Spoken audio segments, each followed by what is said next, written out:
Trump പറഞ്ഞ ഒരു അജ്ഞാത ശക്തി അവർക്കുണ്ട് എന്ന് പറഞ്ഞു. ട്രംപ് ഉദ്ദേശിച്ചത് ഒന്നിൽ ചൈന ആയിരിക്കും അല്ലെങ്കിൽ റഷ്യ ആയിരിക്കും. പക്ഷെ നമുക്ക് പറയാനുള്ളത് അജ്ഞാത ശക്തി ഉണ്ട്. അതെന്താ വെച്ച് കഴിഞ്ഞാൽ അവിടെ വിശ്വാസമാണ്. ഇറാനുള്ള ആളുകൾ അവർ ശക്തമായുള്ള അള്ളാഹുള്ള വിശ്വാസമുള്ളവരാണ്, തവക്കുൽ ചെയ്യുന്നവരാണ്. അവരൊന്ന് തിരിഞ്ഞു നോക്കി എന്ന് പറഞ്ഞ് അവർ വേഗം എന്ത് ചെയ്തു വെച്ചാൽ സല്ലല്ലാഹു അലാ മുഹമ്മദ് സല്ലല്ലാഹു അലൈഹി വസല്ലം പറഞ്ഞിട്ട് അവർ തുടങ്ങുക. എനിക്ക് അള്ളാഹു വിധിച്ചത് അത് ഏഴാനാകാശത്താണെങ്കിൽ ശരി എനിക്ക് കിട്ടുക തന്നെ ചെയ്യും. എനിക്ക് അള്ളാഹു വിധിച്ചിട്ടില്ലെങ്കിൽ അതിൻ്റെ ചുണ്ടുകൾക്കിടയിൽ വന്നാൽ പോലും എനിക്കത് അനുഭവിക്കാൻ കഴിയില്ല. ഇപ്പോൾ ഒരാൾ ഏതെങ്കിലും ലോകത്തുള്ള ഒരാൾ അലി അള്ളാഹുവിനെ കുറിച്ചോ ഹുസൈൻ അള്ളാഹുവിനെ കുറിച്ചോ ഹസൻ അള്ളാഹിനെ കുറിച്ചോ അല്ലെങ്കിൽ ഫാത്തിമ അള്ളാഹിനെ കുറിച്ചോ എന്തെങ്കിലും എന്ന് പറഞ്ഞു കഴിഞ്ഞാൽ അവർ രക്തം തിളക്കും.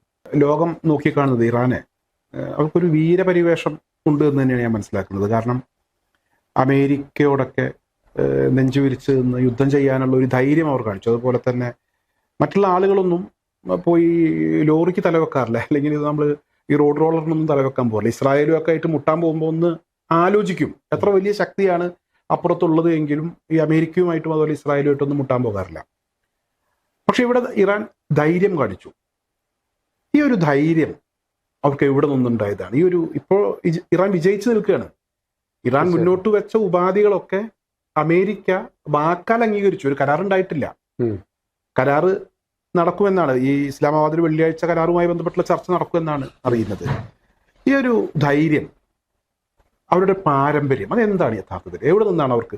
ഈ അലി റളിയല്ലാഹു അൻഹുവിന്റെ ഒരു പിന്മുറക്കാരാണ്, ഹുസൈൻ റളിയല്ലാഹു അൻഹുവിന്റെ പിന്മുറക്കാരാണെന്ന് പറയുന്നത്. അവിടെ നിന്നാണ് അവർക്ക് ആ ധൈര്യം കിട്ടിയത്?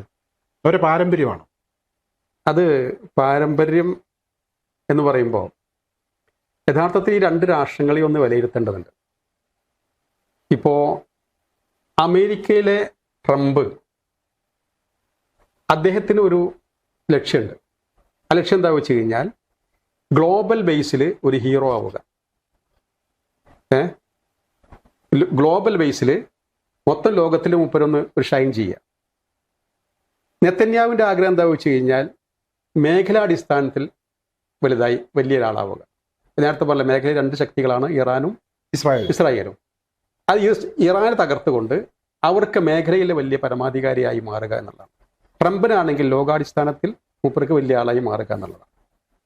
ഇറാനെ സംബന്ധിച്ചിടത്തോളം അതിൻ്റെ ആ രാഷ്ട്രഘടന തന്നെ വളരെ രസകരമാണ്. 3 ലെയറാണ് അതിനുള്ളത്. എന്ന് പറഞ്ഞാൽ ഇറാന്റെ ഭരണത്തെ തകർക്കാൻ പറ്റില്ല എന്ന് പറഞ്ഞു കഴിഞ്ഞാൽ അതിന് 3 ലെയറാണുള്ളത്. ഒരു ലെയർ എന്താ വെച്ച് കഴിഞ്ഞാൽ പിന്നെ പരമോന്നത നേതാവ്.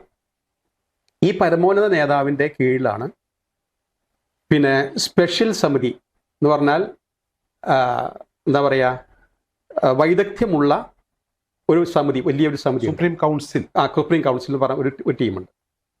അതിൻ്റെ പുറമെ അവർക്ക് ഭരണഘടനാ സംരക്ഷണ സമിതി വേറൊന്നുണ്ട്.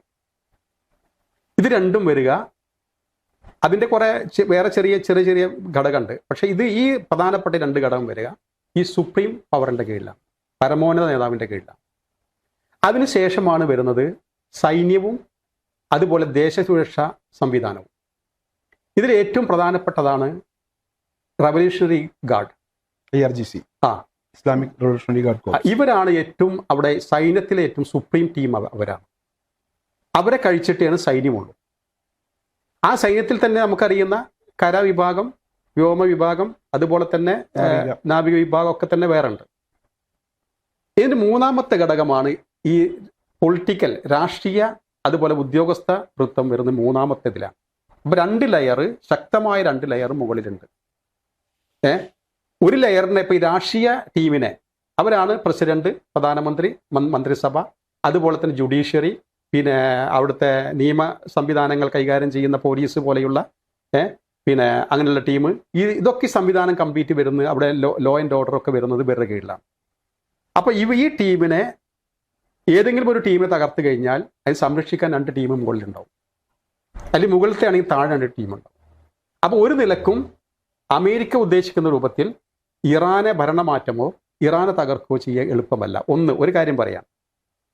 കാരണം ഇയാൾ ശീലിച്ചുള്ള എന്താ ചോദിച്ചു കഴിഞ്ഞാൽ ഇയാളുടെ മുഖ്യ ലക്ഷ്യം ചൈനയ്ക്ക് എണ്ണ കൊടുക്കരുതെന്നാണ്. ചൈനയ്ക്ക് എണ്ണ കൊടുക്കുന്ന ഒരു രാഷ്ട്രമായിരുന്നു വെനിസുല. ഏറ്റവും കൂടുതൽ എണ്ണ കൊടുത്തിരുന്ന ഒരു രാഷ്ട്രം. സൗദി അറേബ്യയേക്കാൾ കൂടുതൽ എണ്ണയുള്ളത് വെനിസുല എന്നാണ് പറഞ്ഞത്. അതിന് അയാൾ കൊടുക്കരുതെന്ന് പറഞ്ഞു. പക്ഷെ അവർ അവർ പറഞ്ഞു പറ്റില്ല എന്ന് പറഞ്ഞു. എന്ത് ചെയ്തു? വേഗം പോയി പിടിച്ചു കൊണ്ടിട്ട് ഭർത്താവിനെയും ഭാര്യയെയും കുറിച്ച് കൊടുത്തിട്ട് അവർ കൊടുത്തിട്ട് തടവിലാക്കി. ഇത്ര സുഖമാണ് ഇവിടെ നിന്നാണ് മൂപ്പർ ധരിച്ചത്. അത് കഴിഞ്ഞ് രണ്ടാമത്തെ വിഷയത്തിലേക്ക് അടക്കുകയാണ് മൂപ്പർ. അപ്പോൾ അത് ഇറാനിലേക്ക് വന്നു.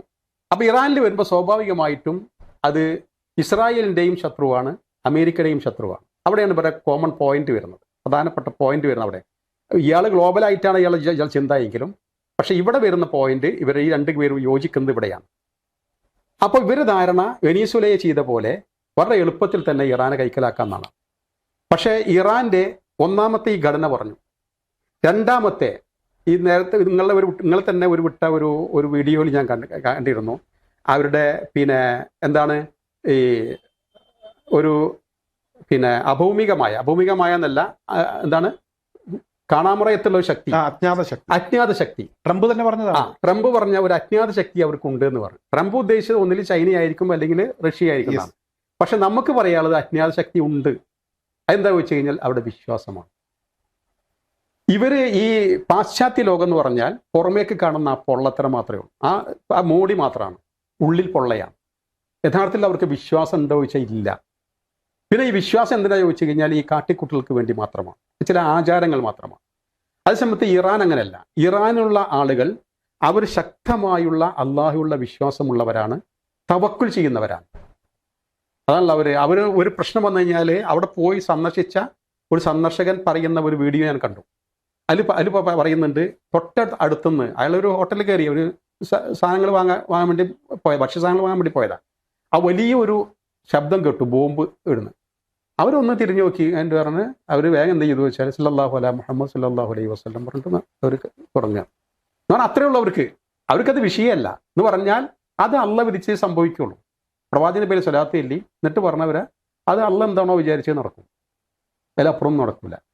ഇങ്ങനെ തവക്കുൽ ചെയ്യാനുള്ള കഴിവും ശക്തമായ ഈമാനും. ഈ ഒരു പൊരിഞ്ഞ യുദ്ധം നടക്കുമ്പോൾ അത്തരത്തിലുള്ള ചില സംഭവങ്ങൾ ഉണ്ടായി.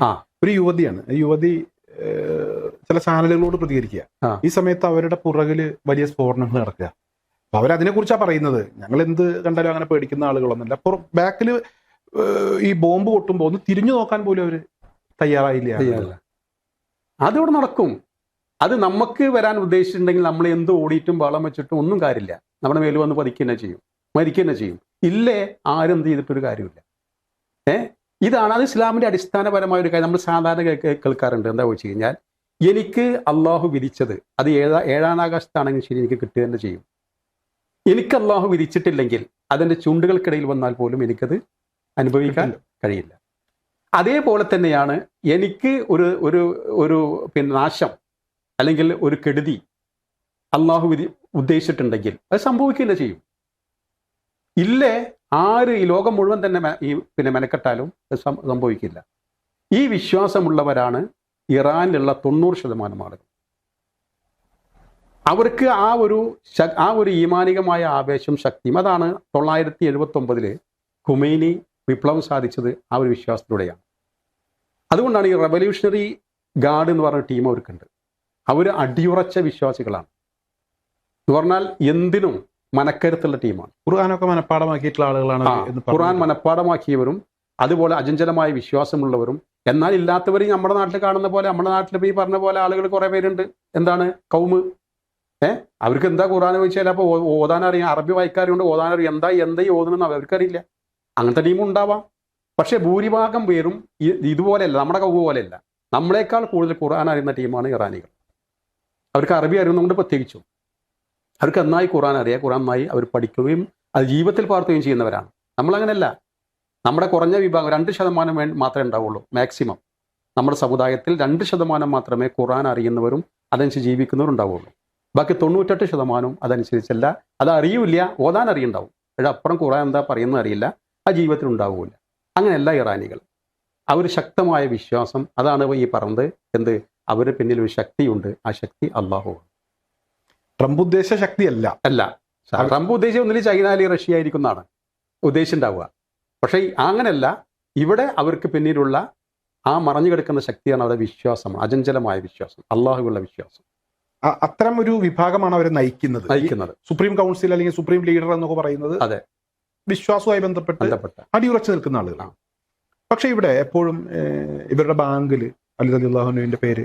ആ ഞാൻ ചിലപ്പോഴൊക്കെ അശ്വതന്ന അലി വലിയുള്ള അങ്ങനെ എപ്പോഴും അലി റളിയല്ലാഹു അൻഹു, അതുപോലെ തന്നെ ഹുസൈൻ റളിയല്ലാഹു അൻഹു, ഇവരോട് ചേർന്ന് നിൽക്കുന്ന ഒരു കാഴ്ച എപ്പോഴും കാണാൻ കഴിയും. അതെ, അഹ്ലുൽ ബൈത്ത് നേരത്തെ പറഞ്ഞില്ലേ. യഥാർത്ഥത്തില് ആ ഒരു അലി റളിയല്ലാഹു അൻഹുവിന്റെ പോരാട്ട വീര്യം, ഖൈബർ യുദ്ധമൊക്കെ ഇവരുടെ ചരിത്രവുമായി ബന്ധപ്പെട്ട് പറയുമ്പോൾ എടുത്തു പറയാറുണ്ട്.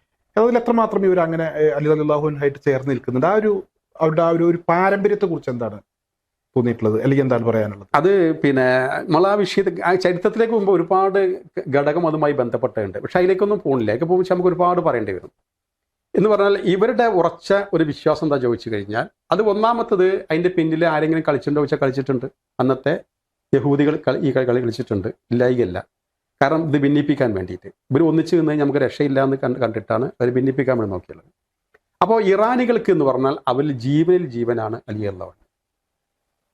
കാരണം അദ്ദേഹം പല അത്ഭുതങ്ങളും പ്രവാചകൻ സല്ലല്ലാഹു അലൈഹി വസല്ലം ആശീർവാദം മുഖേന സ്വന്തമായിട്ടല്ല ചെയ്തിട്ടുണ്ട്. ഉദാഹരണത്തിന് ഖൈബറിൽ അത് അന്ന് യഹൂദികളുടെ കോട്ടയായിരുന്നു, വലിയ കോട്ടയാണ്. അത് പിടിച്ചടക്കാൻ സാധ്യമല്ല, ഇത് ശക്തമായ കോട്ടയായിരുന്നു. പക്ഷെ ഇവര് കരാർ ലംഘിച്ച്, അത് അന്ന് മുതലേ അവർക്കുണ്ട്, കരാർ ലംഘിച്ചുകൊണ്ട് ശത്രുക്കളുടെ കൂടെ കൂടിയപ്പോൾ പ്രവാചകൻ സല്ലല്ലാഹു അലൈഹി വസല്ലം അവർക്ക് അവരുടെ ആ സന്ധി, അവരുമായുള്ള സന്ധി അതോടുകൂടി അവസാനിക്കുകയാണ്. അവിടുന്ന് ഇങ്ങനെ ഒരു നാട്ടിൽ ജീവിക്കുന്ന ആളുകൾ ശത്രുക്കളുടെ കൂടെ കൂടിക്കൊണ്ട് വഞ്ചന ചെയ്യുന്ന ആളുകൾ ഇവിടെ താമസിക്കാൻ പറ്റുന്നവരല്ല, അതുകൊണ്ട് അവരെ പുറത്താക്കണം എന്ന് തീരുമാനിക്കുക. ആ തീരുമാനിക്കുകയും സൈന്യത്തെ പറഞ്ഞേക്കുകയും ചെയ്യുക.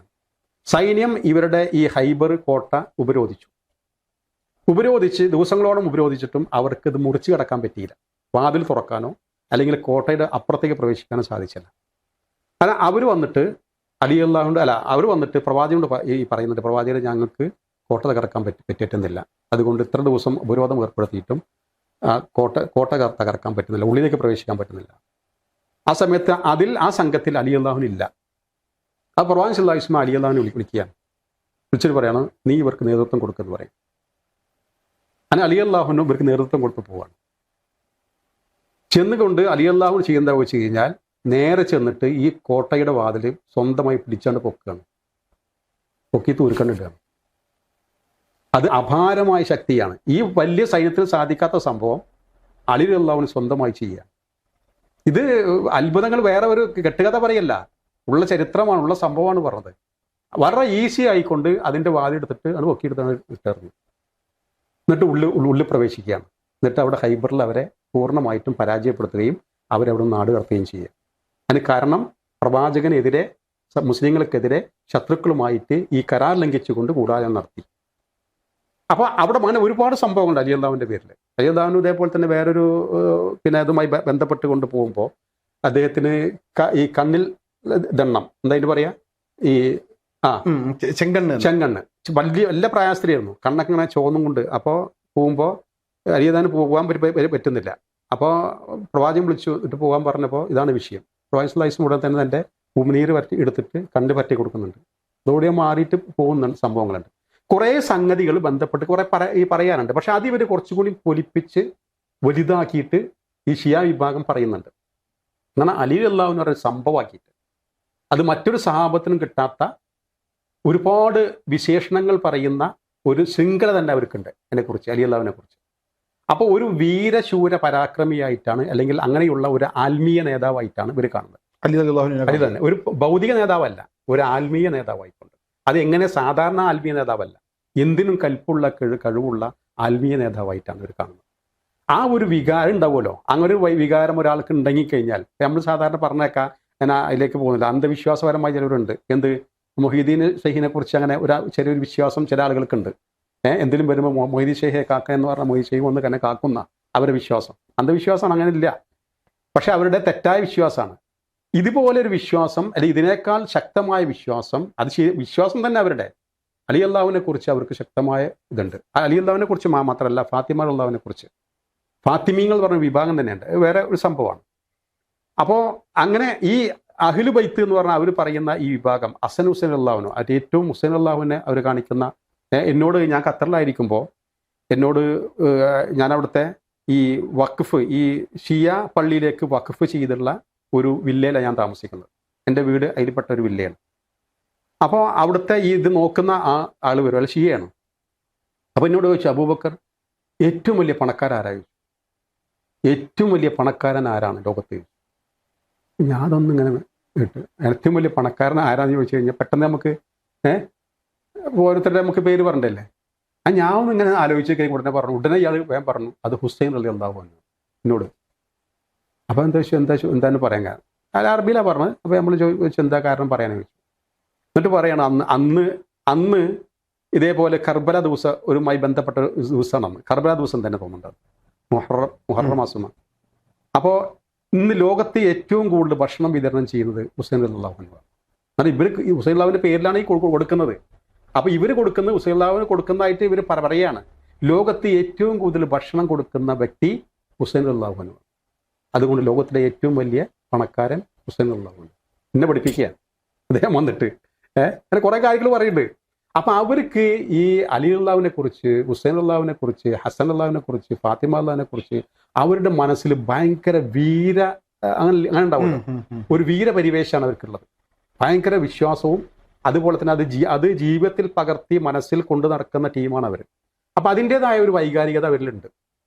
ഞാൻ അവരെ കുറിച്ച് പറഞ്ഞു കേട്ടു മറ്റൊരു കാര്യം, ദേഹത്തൊക്കെ അവര് മുറിവുണ്ടാക്കും. അതിനൊന്നും അവർക്ക് വേദന ഇല്ലാത്ത ആളുകളാണ് എന്ന് പറഞ്ഞു കേട്ടിട്ടുണ്ട്. വേദന ഉണ്ടാവും, പക്ഷെ അത് അവർ കാണിക്കാറില്ല.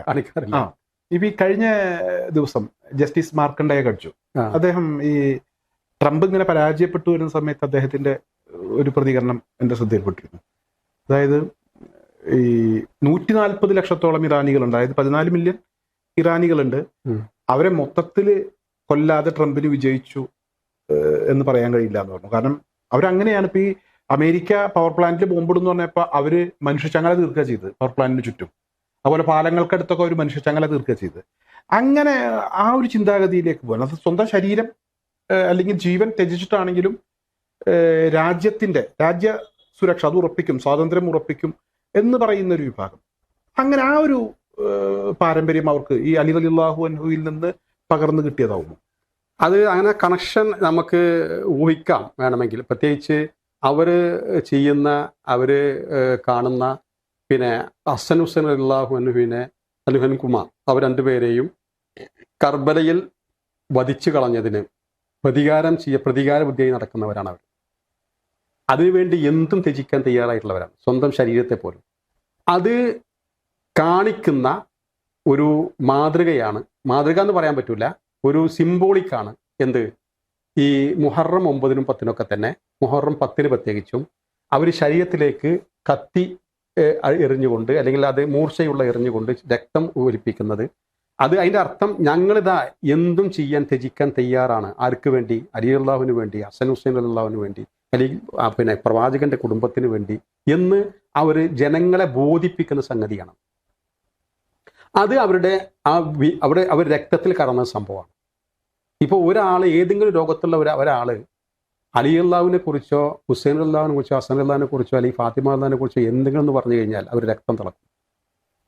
അത് വെറുതെ വിടില്ല. അത്രയും ഇതാണ് അവർക്ക്. അത് അവർ രക്തത്തിൽ കടന്ന ഒരു സംഭവമാണ്. ആ ഒരു സ്നേഹം, ഒരു അചഞ്ചലമായ സ്നേഹം ഉണ്ടല്ലോ, ആ സ്നേഹവും ആ വിശ്വാസവും അവർക്ക് നല്ലവണ്ണമുണ്ട്.